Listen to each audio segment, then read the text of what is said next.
Hello friends, welcome back to channel and welcome back to GST series. This is our second class in the GST series. In this class we study about the main features of GST.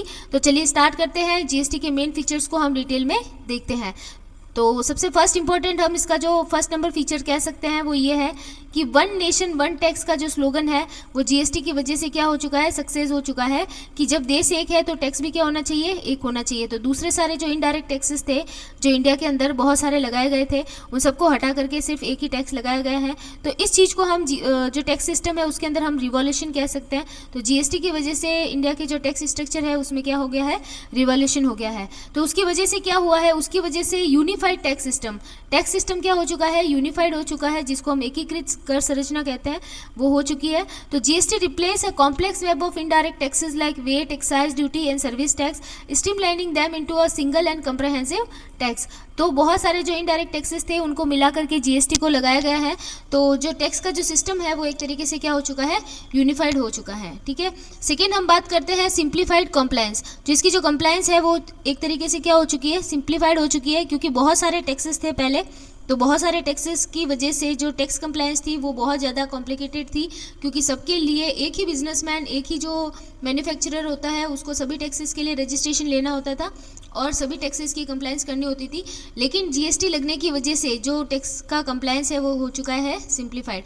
तो this unification has dramatically simplified the tax structure, making the easier for business to comply and fostering the seamless nation market across India. तो इसकी वजह से जो economical growth है वो भी ज़्यादा होने लग गई है. क्योंकि लोगों को टैक्स में और टैक्स की प्रोसीजर में कम ध्यान दे करके अपना जो मेन काम है, जो प्रोडक्शन का काम है, उसमें ध्यान देने का समय मिल जाता है. ठीक है. ये हम एक तरीके से कह सकते हैं कि जो इसकी कंप्लायंस है वो एक तरीके से ईजी हो गई है. तो चलिए आगे बढ़ते हैं.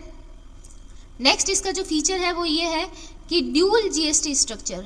जीएसटी का जो स्ट्रक्चर है वो कैसा है, ड्यूल है. तो जिसके अंदर या तो सीजीएसटी और एसजीएसटी दोनों का ये एक तरीके से लगता है, जो इंटर स्टेट सप्लाईज होती है उसके ऊपर, और जो इंटर स्टेट सप्लाईज होती है उसके अंदर क्या लगता है आपके, उसके अंदर आईजीएसटी लगता है. ठीक है. तो इसको हम एक तरीके से क्या कह सकते हैं कि ये ड्यूल जीएसटी मॉडल है. तो सबसे पहले जो मॉडल है उसके अंदर ये कह सकते हैं सीजीएसटी है. सीजीएसटी को central goods and service tax कहते हैं. तो इसके अंदर हम कह सकते हैं कि levied and collected by the central government on all intra state supply. ये इंट्रा स्टेट सप्लाईज के ऊपर जो है वो अप्लाइड होता है. क्लियर. गुड्स एंड सर्विस की जो इंट्रा स्टेट सप्लाई है उसके ऊपर. फिर हम बात करते हैं एसजीएसटी की. तो एसजीएसटी जो है वो state goods and service tax है जो levied and collected by the respective state governments on all intra state supplies of the goods and services. तो ये एक तरीके से जो स्टेट गवर्नमेंट है वो क्या करती है, कलेक्ट करती है. और किसके ऊपर कलेक्ट करती है, इंट्रा स्टेट सप्लाईज के ऊपर. थर्ड हम कहेंगे आईजीएसटी. आईजीएसटी को हम कहते हैं integrated goods and service tax. तो applied to inter state supplies and imports the revenue is share between. ये इंपॉर्टेंट चीज़ है. जो रेवेन्यू होता है आईजीएसटी का वो शेयर कौन कौन करता है, वो सेंट्रल एंड स्टेट गवर्नमेंट जो होती है वो इक्विटेबल, इंश्योरिंग इक्विटेबल मतलब कि बराबर के पोर्शन में क्या करती है, शेयर करती है. तो ये एक तरीके से जीएसटी का क्या है, ड्यूल मॉडल है. अब बढ़ते हैं नेक्स्ट फीचर की तरफ.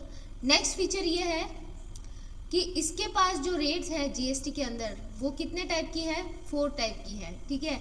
और वो भी आपके जो सितंबर 2025 के अंदर जो सिंप्लीफिकेशन किया है जीएसटी के रेट का उसके अकॉर्डिंग आपके बताया गया है. तो सबसे पहली जो रेट है इसके अंदर वो है 5% की रेट है. 5% की कैटेगरी के अंदर किस किस को रखा गया है, 5% की कैटेगरी के अंदर essential goods such as a basic food items, life saving drugs fall under the lowest tax bracket, ensuring the affordability and affordability for necessities. तो जो necessities है उसको 5% की कैटेगरी के अंदर रखा गया है. जो लाइफ सेविंग दवाइयाँ, मेडिसिन वगैरह जो होते हैं वो सारे इसके अंदर आते हैं. अब हम बात करते हैं 12% कैटेगरी की. तो in this tyre include the process food of the common medicine covering daily consumption item. इसके अंदर जो डेली कंजप्शन आइटम है वो इस कैटेगरी के अंदर रखी गई है. ठीक है. नेक्स्ट है हमारे पास 18% वाली कैटेगरी. तो इसके अंदर हम कह सकते हैं most services consumer durables are taxed at this standard rate balancing the revenue generation with the consumer impact. तो कुछ सर्विसेज हैं और जो कुछ कंज्यूमर ड्यूरेबल्स हैं वो इस कैटेगरी के अंदर आते हैं। नेक्स्ट हम कैटेगरी देखते हैं 28% वाली। तो 28% कैटेगरी के अंदर luxurious item sin goods like high end cars, tobacco products and aerated drinks attract the highest tax rate. तो कुछ लग्जरी आइटम्स होते हैं और जो तंबाकू उत्पाद होते हैं वो सब इस कैटेगरी के अंदर आते हैं। फिर कुछ स्पेशल रेट्स भी हैं जीएसटी की, जिसमें precious stones and jewellery have the unique specific GST rate to account for the high value and specific market dynamics. तो कुछ प्रीसियस स्टोन जो महंगी वस्तुएं होती है, जो महंगी चीज़ें होती है, वो स्पेशल रेट के अंदर आती है।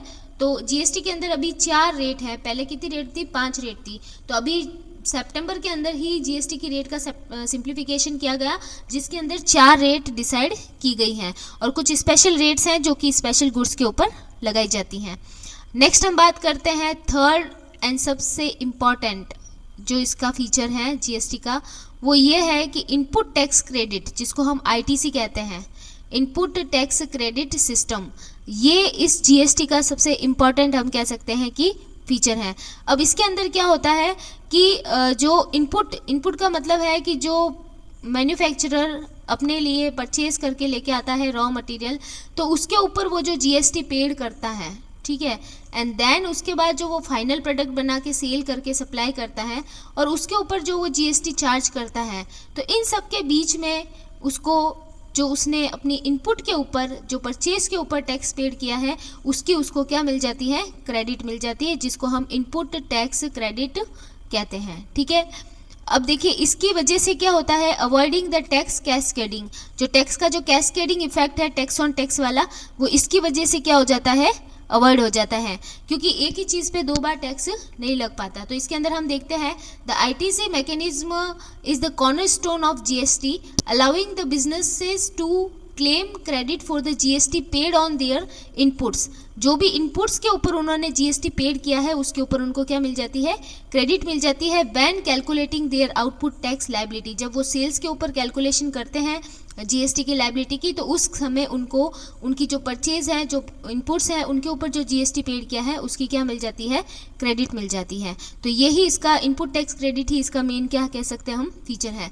अब देखिए इसके अंदर क्या है, business pay tax only on the value addition at each stage of the supply chain.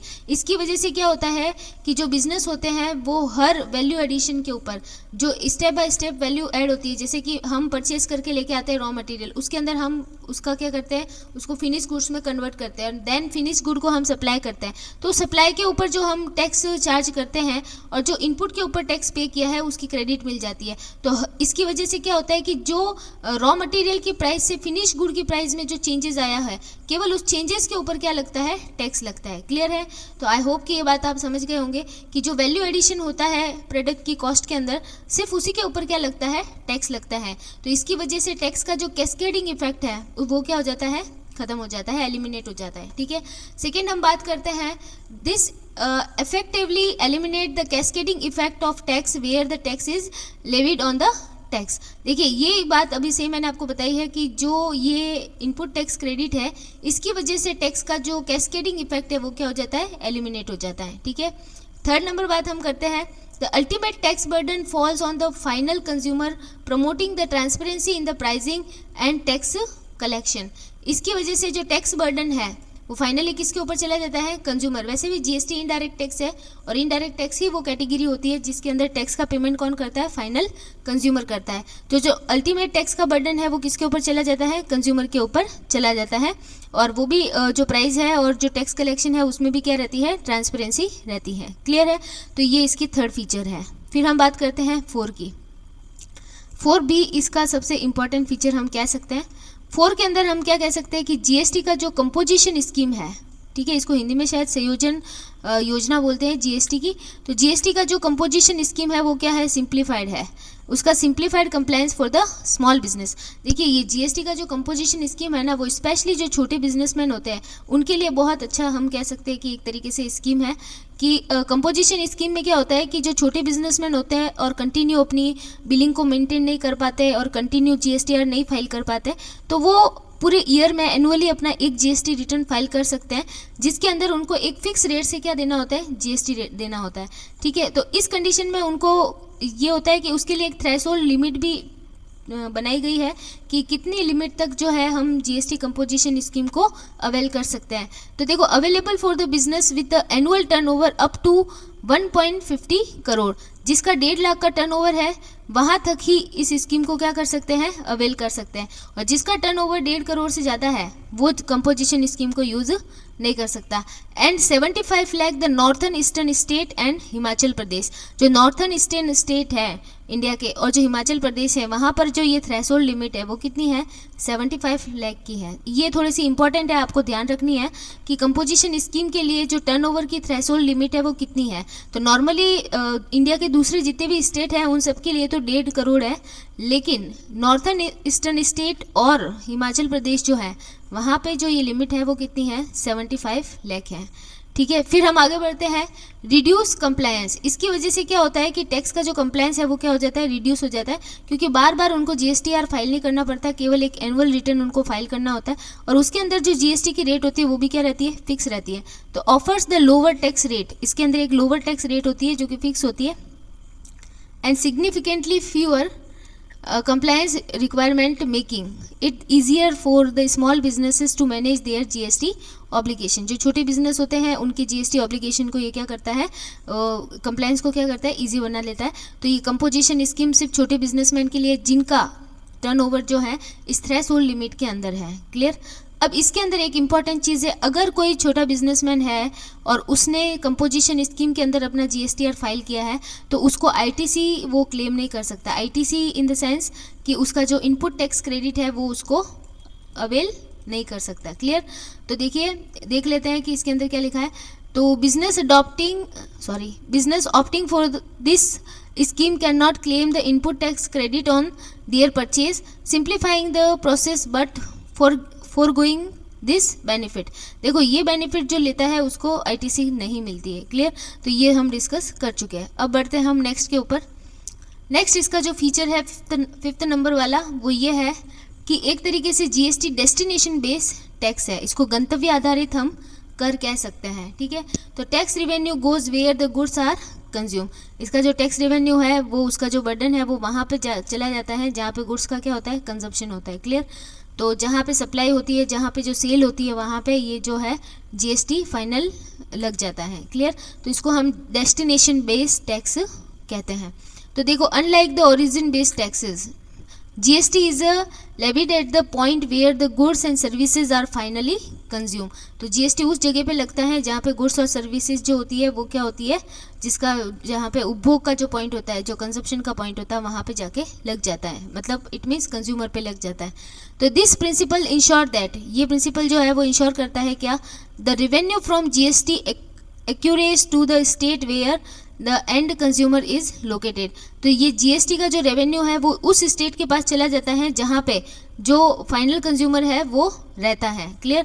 तो जैसे सपोज दैट कि कोई गुड्स ऐसा है जो महाराष्ट्र से आया है लेकिन उसका कंजप्शन जो है वो राजस्थान के अंदर हो रहा है, तो राजस्थान का जो कंज्यूमर है वो उस जीएसटी को पेड करेगा, तो वो जो रेवेन्यू है वो किसके अकाउंट में चली जाएगी, राजस्थान गवर्नमेंट के अकाउंट में चली जाएगी। क्लियर। फिर हम बात करते हैं next, it promote the fairness in the revenue distribution among the state benefiting the consumer state. तो देखिए, ये क्या करता है, इसमें बहुत फेयरनेस रहती है कि जो रेवेन्यू डिस्ट्रीब्यूशन होता है स्टेट और सेंट्रल के बीच में, तो इसमें काफ़ी फेयरनेस रहती है। और दूसरा ये है कि अगर इंटर स्टेट आपने सर्विस या इंटर स्टेट सेल किया है तो उस कंडीशन में जो कंज्यूमर जहाँ पे रहता है उस स्टेट को क्या मिल जाता है, बेनिफिट मिल जाता है। क्लियर।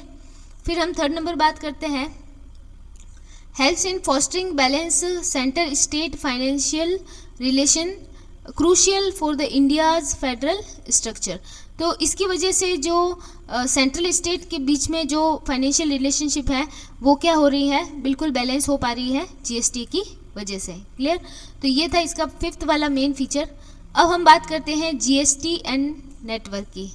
इसको हम GSTN भी कहते हैं, goods and service tax network. ठीक है। तो ये goods and service tax network है क्या? तो goods and service tax network जो है वो जीएसटी का मेन पोर्टल हम इसको कह सकते हैं, जहाँ पे जीएसटी के रिगार्डिंग जितने भी ऑनलाइन जो भी इसके ऑब्लिगेशंस हैं वो वहाँ पे, इसकी जितनी भी कंप्लायंस है वो वहाँ पे होती है GSTN के ऊपर। तो GSTN is a main portal of GST। Clear. तो इसका नाम क्या है? Goods and service tax network. तो इसके अंदर क्या होता है कि बिजनेस का रजिस्ट्रेशन हो जाता है and file returns and exchange invoices. तो इसके ऊपर एक तो बिजनेस के लिए क्या फैसिलिटी है कि वो अपने आप को रजिस्टर कर सकते हैं, अपने रिटर्न फाइल कर सकते हैं और एक्सचेंज कर सकते हैं इन्वॉइसेस को। क्लियर।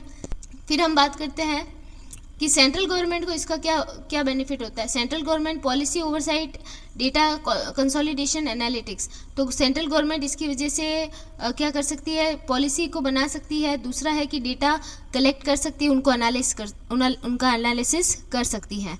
स्टेट गवर्नमेंट को क्या बेनिफिट है? तो स्टेट गवर्नमेंट में टैक्स एडमिनिस्ट्रेशन अच्छे से हो पाता है and compliance and monitoring and reconciliation. तो ये स्टेट गवर्नमेंट को GSTN की वजह से होने वाले बेनिफिट है। फिर GSTN हब जो है वो क्या है? Unified platform enabling the source online transaction and data exchange. तो GST हब जो है वो GST का नेटवर्क ही है, जो कि एक तरीके से एक प्लेटफॉर्म प्रोवाइड करवाता है GST की जितनी भी कंप्लायंस है और GST का जितना एडमिनिस्ट्रेशन है उसको सही करने के लिए। तो बस ये थे आपके मेन फीचर्स। अब हम देखते हैं कि GST की वजह से क्या इम्पैक्ट पड़ा है इकोनॉमी के ऊपर और टैक्सेशन के जो सिस्टम है उसके ऊपर क्या इम्पैक्ट पड़ा है। तो सबसे पहला पॉइंट हम कह सकते हैं कि सिंप्लीफाइंग टैक्सेशन और बूस्टिंग इकोनॉमी। जो GST की वजह से टैक्सेशन का जो सिस्टम है वो सिंप्लीफाई हो पाया है और इकोनॉमी की जो ग्रोथ है वो क्या हो पाई है, बूस्ट हो पाई है। तो सबसे पहला पॉइंट हम कह सकते हैं कि रिड्यूस कैस्केडिंग इफेक्ट। GST की वजह से जो कैस्केडिंग इफेक्ट था टैक्स ऑन टैक्स वाला वो क्या हो चुका है, एलिमिनेट हो चुका है। फिर सेकेंड हम बात करते हैं unified market and efficiency. Market क्या हो चुके हैं, यूनिफाइड हो चुके हैं और मार्केट की एफिशिएंसी क्या हो चुकी है, बढ़ चुकी है, क्योंकि टैक्स की जो कंप्लायंस है वो क्या हो चुकी है, सिंपल हो चुकी है, उसमें कॉम्प्लिकेसी खत्म हो चुकी है। फिर हम बात करते हैं एज ऑफ डूइंग बिजनेस। तो simplified tax structure and digital compliance have the significantly improve the India's ranking in the global ease of doing business. तो देखिए ये GST का जो कंप्लायंस है और GST का जो टैक्स स्ट्रक्चर है और साथ ही उसकी जो डिजिटल कंप्लायंस है, इसकी वजह से इंडिया के जो रैंकिंग है वो ग्लोबल में क्या हो गई है, बढ़ गई है।